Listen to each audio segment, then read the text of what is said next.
We sure do live in very interesting times. And after yesterday's PlayStation showcase, there's one thing we can say for certain.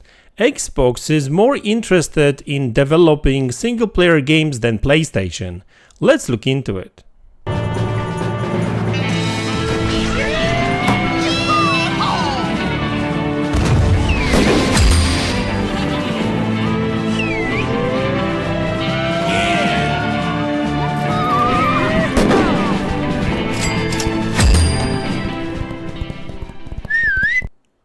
Hey guys, welcome back to the channel. So today I would like to talk about, well, PlayStation Showcase a little bit, but I want to focus on kind of comparison between PlayStation and Xbox when it comes to games and what sort of games they've got in development. And despite the fact that Xbox has always been known for delivering more social kind of experiences when it comes to games, like games as service and co-op games and multiplayer games, and Xbox have always been kind of laughed at for lacking single player experiences. But looks like that's changing, and that's changing quite dramatically, to be honest with you. Not only because Microsoft is investing more money in studios, and also studios that develop single-player games, and we're going to get a couple of them this year. But also looks like PlayStation shift towards games as service is very clear. So let's start with PlayStation Showcase. I did see the show.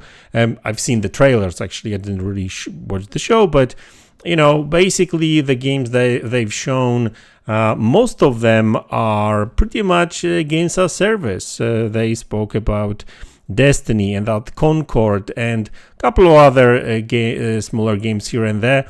If you combine that with what recently PlayStation CEOs were talking about, you know, basically delivering more games as service and that kind of stuff, like I think we are getting a very clear picture where PlayStation is going.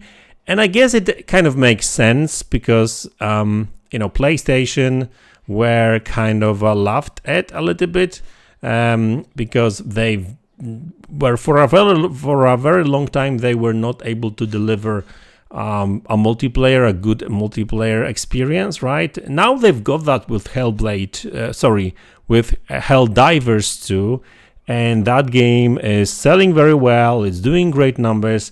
And I think that's why Sony is prepared to double down on that. And obviously they still got Destiny, despite the fact that they've kind of gone quiet a little bit recently. Looks like they are back with some big DLC and stuff, so I'm sure there's going to be a lot of talk about that very soon too. But you know, for years, for decade, maybe even two, Sony have been relying on third party like Call of Duty, Battlefield, Fortnite. They were not trying to compete in that segment, if you know what I mean. Xbox was totally different. They had Halo, Gears, couple of other games here and there, Sea of Thieves, another one, right? And so like there's Minecraft is as a sort of, that's a multiplayer game too. So Xbox has way more expertise in that, and so it's kind of funny to see now that Xbox is trying to get some new ground with single player games. We've just got Hellblade 2, which is fantastic in my opinion. Single player narrative driven game with great story, great graphics.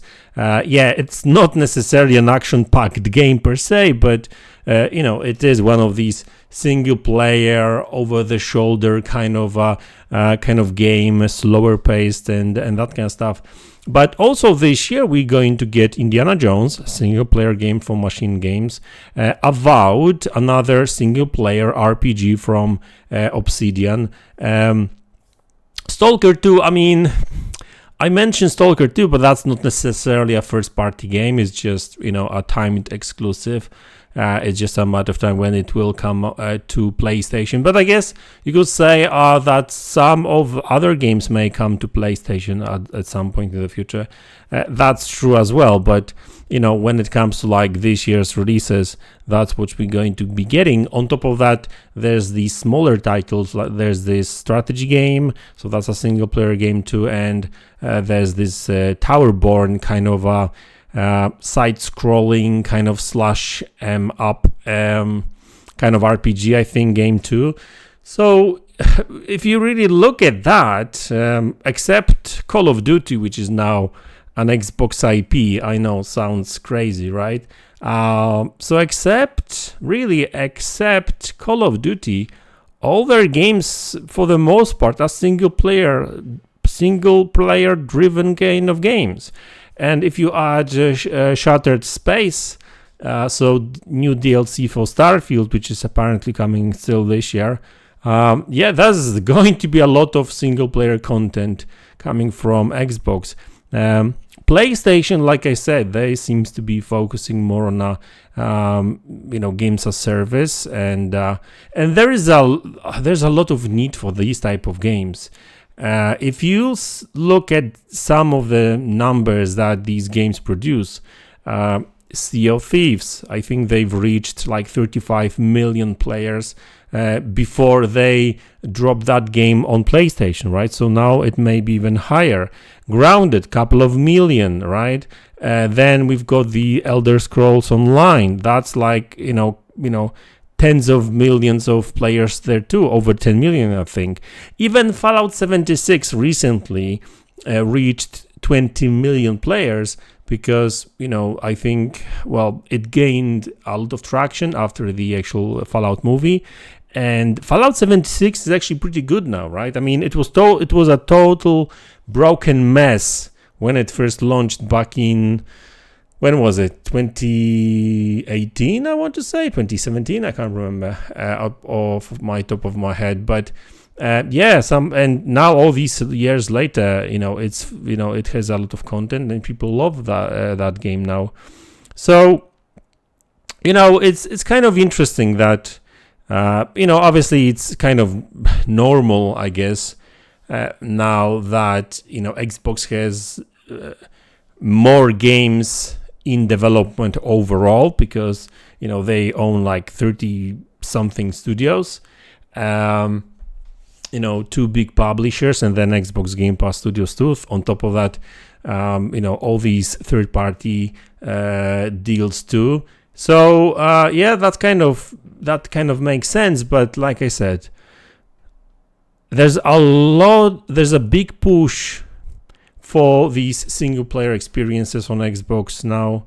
PlayStation, they seem to be focusing on these massive AAA big budget games that takes like 6 years to make, and that's another reason why we're not actually seeing a new game from Naughty Dog or Santa Monica.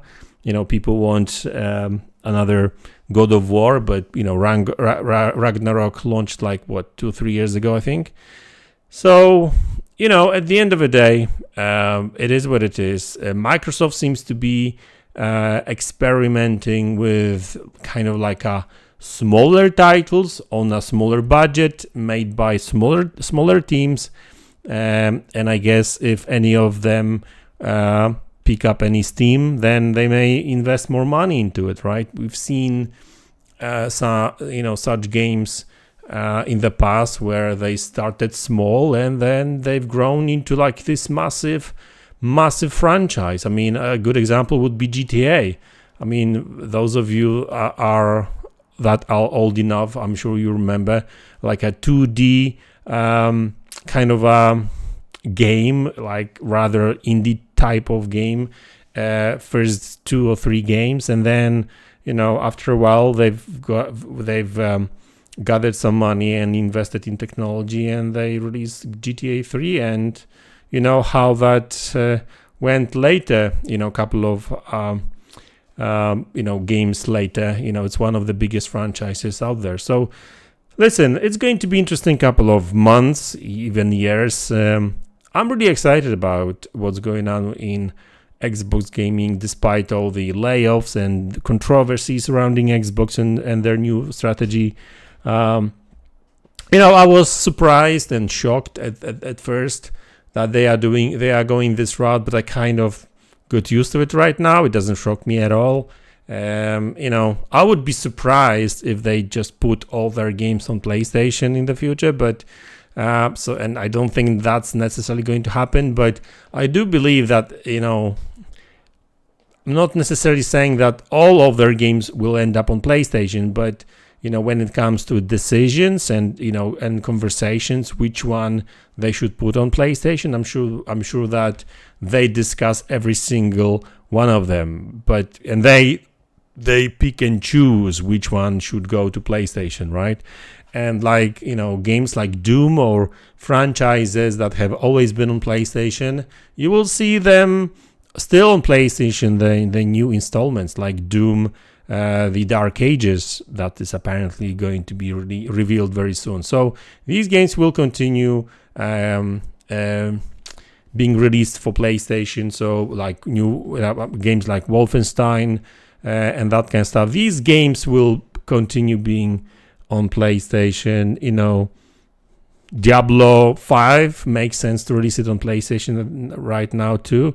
Who knows? Maybe even Elder Scrolls, maybe a PlayStation game in the future too, because they've got a history of being on PlayStation. So I don't know. It might be that the new IPs may be kind of more for Xbox, and these biggest franchises may be for like a wider audience, I guess.